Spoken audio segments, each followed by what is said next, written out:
Здравствуйте, my fair weather friends, and welcome to another episode of Kachimuchi's Gay Men Spooks. Today's creepypasta is about a man who is hunted by a force he can neither see nor understand. It is a creepypasta about technology, a thing which I fear most of all. It is also a creepypasta that tries to be as realistic as possible. As I often say, sometimes the scariest things in this world are the things we can see, rather than what we can't see. Without any further ado, let us begin. I used to run a dead internet message board. Remember those purely social internet forums? If you don't, then this might seem weird to you. But back in the day before Facebook, MySpace, Instagram, or the word social network even existed outside of lecture halls, if you wanted a place to hang out online that wasn't open to the public, then private message boards were pretty much your only decent option. So the story goes that in the early 90s, me and my old college buddies, we split the cost of the server, got together, and I made us a private forum. You can guess what happens next. The years go on and the forum gets a fair amount of use. Memories are made, users come and go, but eventually better social tools take over, and the forum gets mothballed. The last conversation I had on the old forum was about 10 years ago. I kept the site up and running all these years for a few reasons. One was to have a place to test stuff, and I ended up using the server as a tool to teach my kids how to use computers properly. You guessed it, I'm a network admin. Skip to present day, and about 4 weeks ago, you can imagine my surprise when I'd get an email informing me that new users are registering accounts on the forum. At first I figured it was some of the old guys coming back for nostalgia. You won't find the site on Google, and the URL isn't something you would just guess either. So I logged myself in, and went to check out the new thread.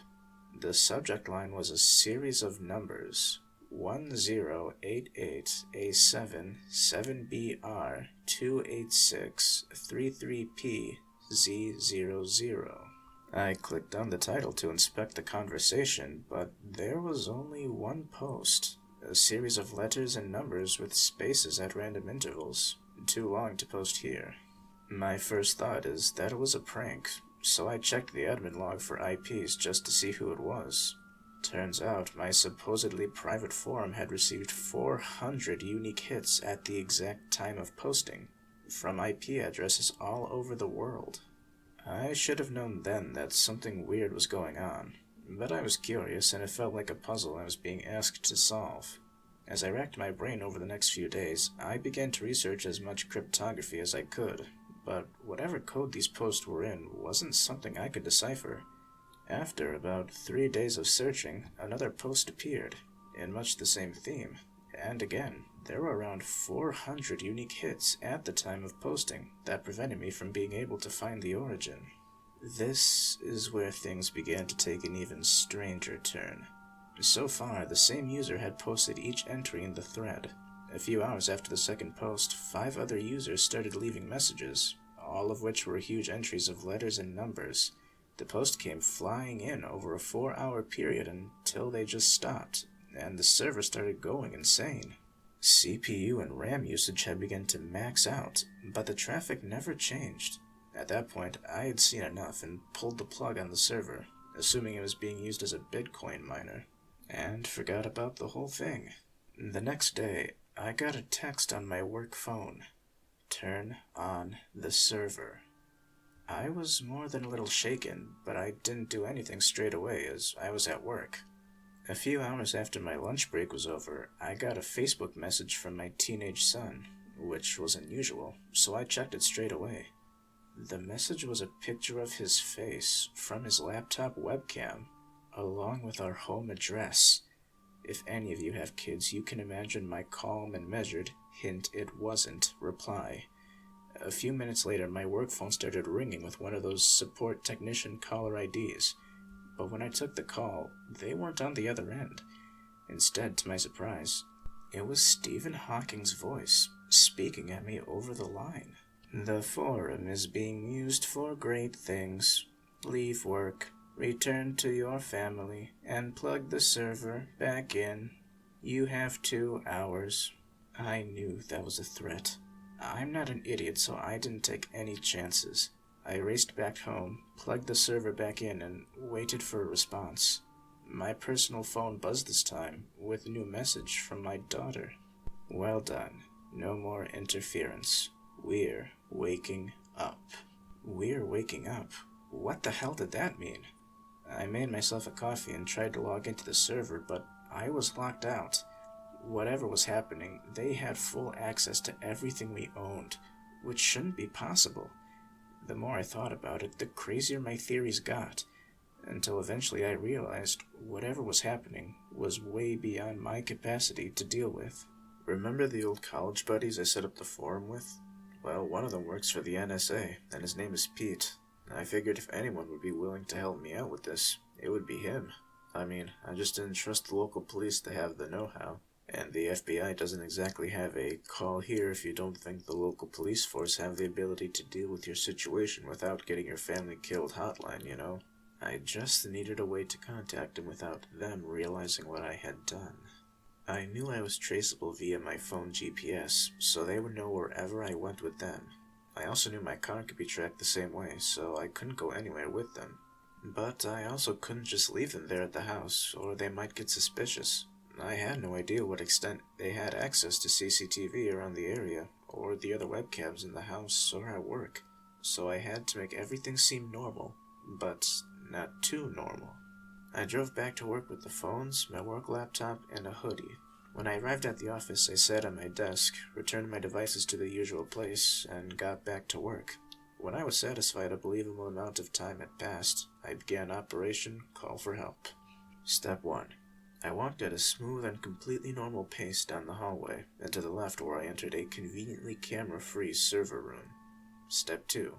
After entering the server room, I got changed into the hoodie I brought with me and limped out of the office. Hopefully with my head covered and my gait changed, they wouldn't recognize me through the outdated low-res Chinese cameras. Step 3. As soon as I got out of the office, I limped to the nearest bus station and took a ride to the nearest mall, where my Oscar-winning Dr. House performance would take me to the nearest mobile store. With a piece of paper on which I had written my friend's phone number, I quickly hobbled over to the men's bathroom. I picked a stall and made the call. The phone rang, then it rang again, and then I hit a voicemail. No worries, hang up and try again. No answer. Shit. Fuck, shit. It took 12 tries in the mall toilets before I got an answer.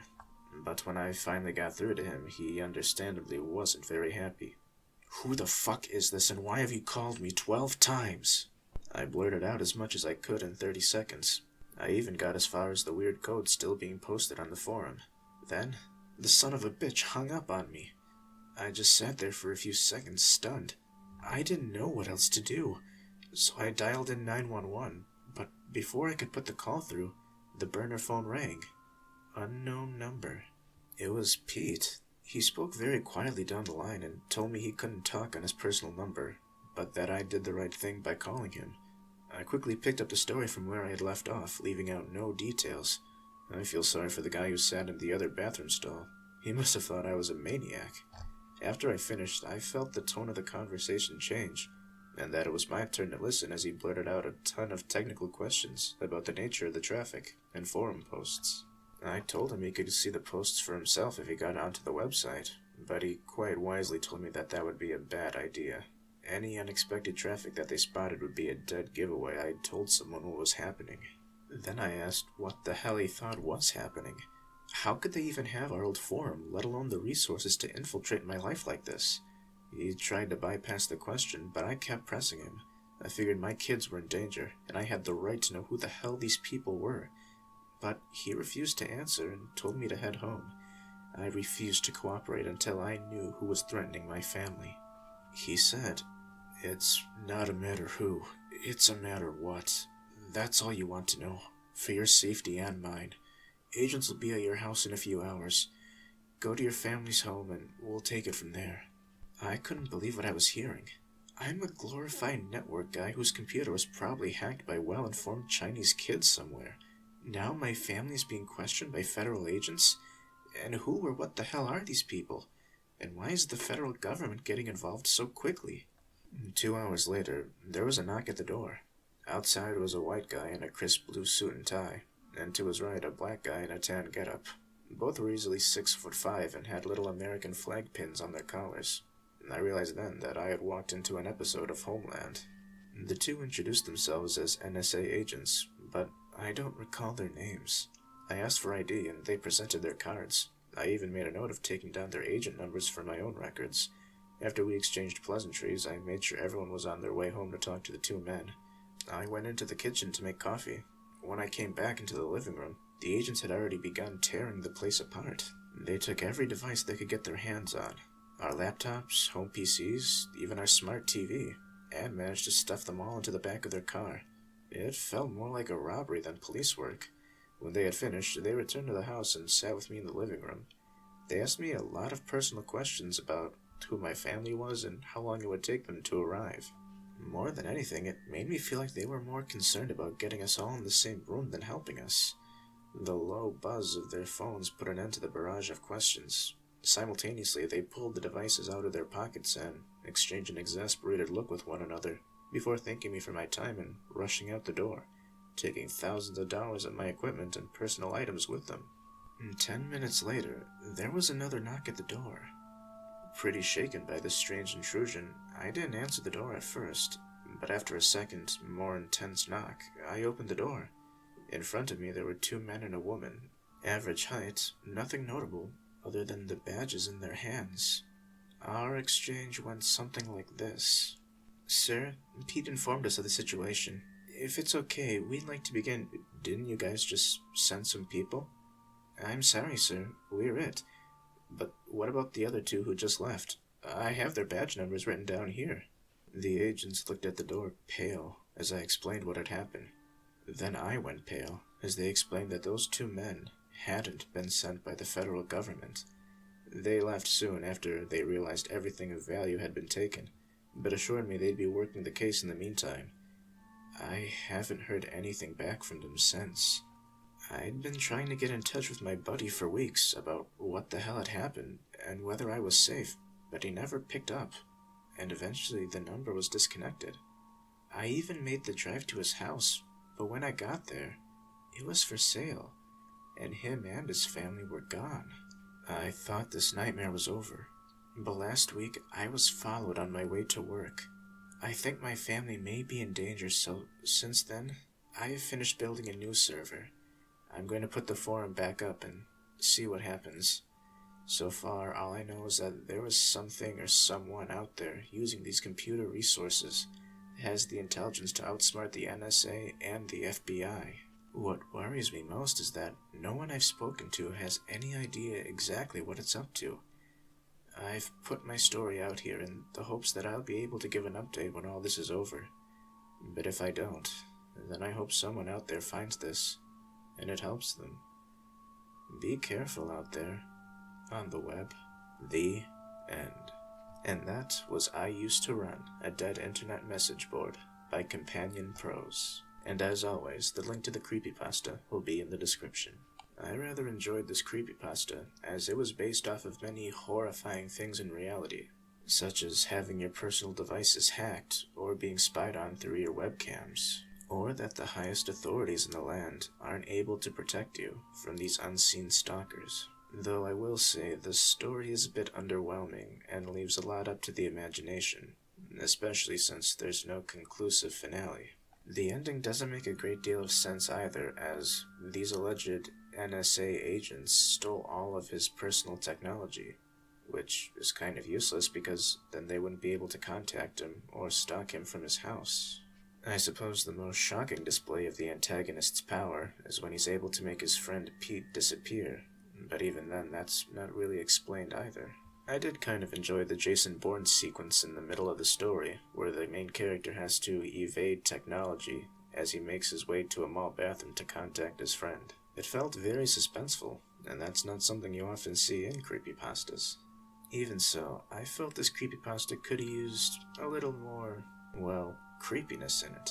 Perhaps before the main character realizes his friend is gone, he gets a horrifying phone call from him saying he's being chased, and then goes to investigate and finds his house and his whole family disappeared. Just a last ending hook to keep the story in the mind. And in any case, this was a very enjoyable creepypasta, and I hope you enjoyed it as much as I have. Thank you very much for watching or listening. Why not do us a kindness and leave a comment below, or subscribe. This has been Kachimuchi, and that's about all I have to say about that. Farewell.